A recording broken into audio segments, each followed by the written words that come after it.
여러분 안녕하세요. 오늘 우리가 함께 파헤쳐볼 주제는 바로 1세기 유대 사회의 척박하고 참혹했던 의료 현실입니다.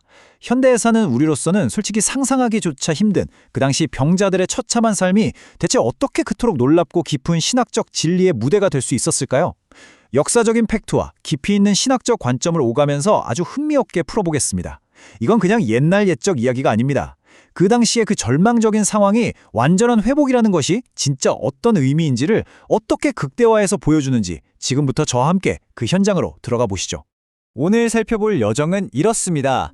1번, 1세기의 의사와 의료의 한계. 2번, 질병에 대한 차가운 영적 시각. 3번, 병자들의 참혹한 사회적 고립. 4번, 예수 그리스도의 전인적 회복. 그리고 마지막 5번, 청교도적 관점과 영적 교훈까지 쭉 이어서 살펴보겠습니다. 자, 그럼 바로 첫 번째 파트로 들어가 볼까요? 1세기 의사와 의료의 한계입니다. 지금부터 과학적인 의학이라는 것 자체가 아예 존재하지 않았던, 오히려 무섭기까지 한 1세기의 의료 세계 속으로 여러분이 직접 걸어 들어간다고 한번 상상해 보시기 바랍니다. 당시 전문 의사를 히브리어로 로페라고 불렀는데요. 사도 누가처럼 나름 헬라식 교육을 받은 지식인들도 분명 있긴 했습니다. 하지만 솔직히 말해서 그들의 의료 도구 상자라는 건 지금 우리 관점에서 보면 정말 절망적일 만큼 빈약했습니다. 기껏해야 약초 조금, 연고, 단순한 식이요법, 이게 전부였거든요.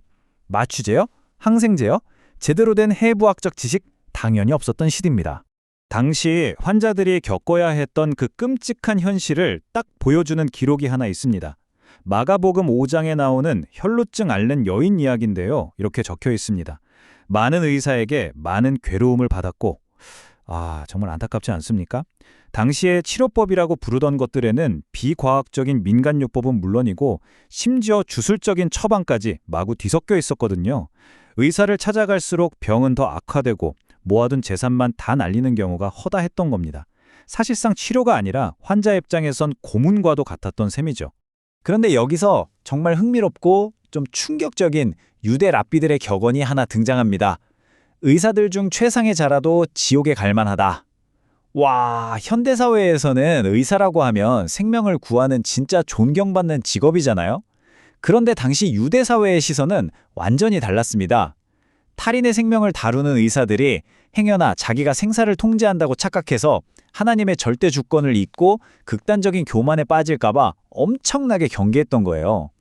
인간의 생명에 사람이 개입한다는 것 자체가 당시로서는 정말이지 거대한 두려움의 대상이었습니다. 자, 두 번째 파트, 질병에 대한 차가운 영적 시각으로 넘어가 보겠습니다. 그냥 몸이 아픈 것만으로도 충분히 미칠 노릇이었을 텐데 당시 사회는 이 질병을 영적인 문제로 엮어서 아예 무기처럼 휘둘렀습니다. 대체 어떤 끔찍한 영적 낙인이 찍혔던 걸까요? 요한복음 9장을 보면 사람들이 날 때부터 맹인된 사람을 보고 이렇게 묻습니다. 누구의 죄 때문입니까? 이 사람입니까? 부모입니까? 소름 돋지 않나요? 당시 사람들은 질병을 몸이 고장난 생물학적인 현상으로 본 게 아니라 특정 죄에 대해 하나님이 직접 내리신 징벌로 여겼습니다. 아픈 사람을 보고 연민을 느끼거나 위로를 해주는 게 아니라 도대체 뒤에서 무슨 끔찍한 죄를 지었길래 저런 저주를 받을까 하면서 가혹하게 비난하고 정죄하는 문화가 뼛속 깊이 박혀 있었던 겁니다. 아픈 것도 억울한데 졸지에 하나님께 저주받은 중죄인이 되어버린 거죠. 여기서 우리가 반드시 짚고 넘어가야 할 아주 핵심적인 키워드가 바로 부정함이라는 무서운 낙인입니다. 특히 나병 같은 피부병은 단순한 전염병을 훌쩍 넘어서는 영적인 사형 선고나 다름없었어요.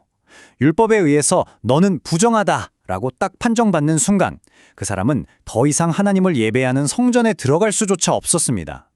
종교가 곧 삶의 전부였던 고대 유대 사회에서 성전 출입이 막힌다? 그건 곧 너는 하나님으로부터 완전히 버림받았다는 뜻을 의미하는 가장 끔찍한 사회적, 영적 형벌이었던 겁니다. 세 번째 파트, 병자들의 참혹한 사회적 고립입니다. 이런 어마어마한 낙인 속에서 병자들은 대체 하루하루를 어떻게 살아내야만 했을까요? 그들의 그 절망적인 일상 속으로 한번 들어가 보겠습니다. 당시 아픈 사람들의 현실을 한번 보세요. 지금 같은 국가적인 복지나 지원망? 당연히 제로였죠. 몸이 아파 일도 못하니까 생존을 위해서 할 수 있는 거라곤 그냥 길바닥이나 성전 문턱에 엎드려 구걸하는 것뿐이었습니다. 시각장애인 바디메어처럼 전 재산인 낡은 겉옷 하나에 의지해서 먼지 투성이로 자비를 구하는 게 매일의 일상이었죠. 나병 환자들은 아예 마을 밖으로 쫓겨나서 혹시라도 정상인이 다가오면 자기가 먼저 나는 부정하다, 부정하다 소리치면서 경고를 해야만 했습니다. 베데스다나 실로암 연못같이 기적의 치유 소문이 도는 곳은 어땠을까요? 내가 살기 위해 남을 밀치고 짓밟아서라도 먼저 물에 뛰어들어야만 하는 정말 처절하고 비극적인 생존 경쟁의 장이었습니다. 네 번째 파트, 예수 그리스도의 전인적 회복입니다. 자, 여기까지 들으면 정말 숨이 막힐 정도로 암울하죠. 그런데 바로 이 어둡고 절망적인 늪 한가운데서 완전히 판을 뒤집는 놀라운 전환점이 등장합니다. 예수 그리스도가 이 비극에 개입하시면서 근본적인 구속사적 표적을 보여주시거든요. 그리고 이 대목이 당시의 패러다임이 어떻게 완벽하게 깨지는지 기가 막히게 보여줍니다. 일명 거룩의 전염인데요. 화면 왼쪽에 1세기 율법칙을 보세요. 정결한 사람이 부정한 병자를 만지면 어떻게 되죠? 만진 사람도 똑같이 부정해집니다. 오염이 묻어서 전염되는 거죠. 그런데 오른쪽에 예수님의 방식을 보세요. 거룩함의 근원이신 예수님이 부정한 사람을 탁 만지셨는데 오염이 예수님께로 옮겨온 게 아니라 오히려 예수님의 그 압도적인 거룩함과 정결함이 병자에게 팍 전염되어 버린 겁니다. 질병과 부정함의 법칙, 그 근본을 완전히 박살내버리신 겁니다. 정말 놀랍지 않습니까? 게다가 예수님은 그냥 눈에 보이는 증상만 가라앉히는 데 머물지 않으셨습니다. 마가복음 2장에 나오는 중풍병자 에피소드 기억하시나요? 예수님이 그때 뭐라고 하셨죠? 네 병이 싹 다 나았다가 아니라 네 죄사함을 받았느니라 라고 하십니다. 이 선포가 뜻하는 게 뭐냐면 겉으로 드러난 육체의 질병보다 인간의 영혼 속에서부터 갉아먹고 있는 진짜 병, 바로 죄가 근본적인 문제라는 걸 정조준하신 겁니다. 예수님은 병이나 고쳐주는 단순한 치유자를 넘어서서 죄를 용서할 수 있는 신적인 권위를 가지신 분으로서 질병의 영적인 뿌리까지 직접 도려내신 겁니다. 결국 이 모든 치유 사역이 향하는 최종 결론은 바로 전인적 회복입니다. 병이 나았다는 건 이제 몸 좀 편안해졌네? 이걸로 끝나는 게 아니에요. 부정이 전염될까 봐 가족에게서 무참히 격리되었던 사람이 다시 사랑하는 집으로 돌아가고 성전 출입이 막혀서 영적으로 죽어있던 사람이 다시 예배의 자리로 당당하게 돌아가서 공동체의 일원으로 완전히 복귀하는 것. 바로 이것이 예수님이 직접 보여주신 진짜 의미의 구원이고 완벽한 치유였습니다. 자, 어느새 마지막 5번째 파트입니다. 청교도적 관점과 영적 교훈인데요. 그렇다면 종교개혁의 위대한 전통을 이어받은 청교도 신학자들은 이 엄청난 역사적 사건들을 어떤 교리로 체계화하고 또 우리 삶에 어떻게 적용했을까요? 여기서 청교도들이 말하는 전적 부패의 거울이라는 핵심적인 개념을 한번 주의 깊게 보시기 바랍니다. 청교도 신학의 관점에서는 1세기 병자들이 겪었던 그 참혹한 모습들을 그냥 과거의 비극적인 역사로만 보지 않아요. 그건 바로 전적 부패를 비춰주는 거울이라는 겁니다. 아담의 타락 이후에 우리 인류가 얼마나 영적으로 무능하고 끔찍하게 부패한 상태에 빠졌는지를 가장 생생하게 보여주는 시청각 자료라는 뜻이죠. 몸에서 피가 나고 눈이 멀고 피부가 썩어 들어가는 그 육체적인 고통이 사실은 하나님과 단절된 채 서서히 죽어가는 우리 영혼의 진짜 민낯을 바깥으로 적나라하게 드러내 보여준다는 겁니다. 그래서 청교도들은 질병이나 인생의 고난을 마주할 때 아주 명확한 3단계의 태도를 가졌습니다. 첫째, 아무리 찢어질 듯 고통스러워도 결국 이 모든 상황이 하나님의 섭리 아래에 있다는 걸 인정하는 굳건한 신뢰입니다. 둘째, 세상의 의사들은 잠깐 내 몸을 고쳐줄 수는 있어도 내 영혼의 궁극적인 질병인 죄를 고치시는 분은 오직 위대한 의사이신 예수 그리스도 한 분뿐임을 온전히 믿는 겁니다.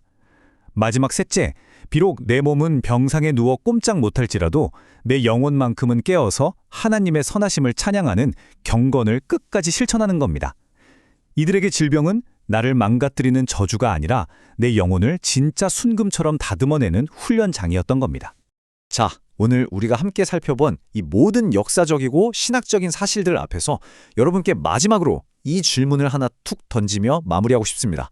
오늘날 우리가 겪는 질병과 인생의 숱한 고난들은 대체 우리를 누구에게로 손뻗게 만들고 있습니까? 현대의학은 1세기와는 감히 비교도 할 수 없을 만큼 놀랍게 발전했지만 우리 인간은 여전히 불치병 앞에서 한없이 작아지고 예상치 못한 고통 속에서 절망하잖아요. 우리는 그저 눈앞의 증상을 가라앉혀줄 의사의 처방전만 애타게 구하고 있습니까? 아니면 철저하게 부패한 우리 영혼을 완전히 살려내고 우리를 진정한 회복과 공동체의 자리로 되돌려 놓으실 그 위대한 의사를 찾고 계십니까? 1세기 그 흙먼지 흩날리는 길바닥에서 냄새나는 부정환자들을 다정하게 어루만지셨던 그분의 손길이 오늘 우리의 삶에는 어떻게 닿아 있을지 한번 깊이 묵상해 보셨으면 좋겠습니다. 오늘 우리가 준비한 내용은 여기까지입니다. 끝까지 함께 해주셔서 정말 감사합니다.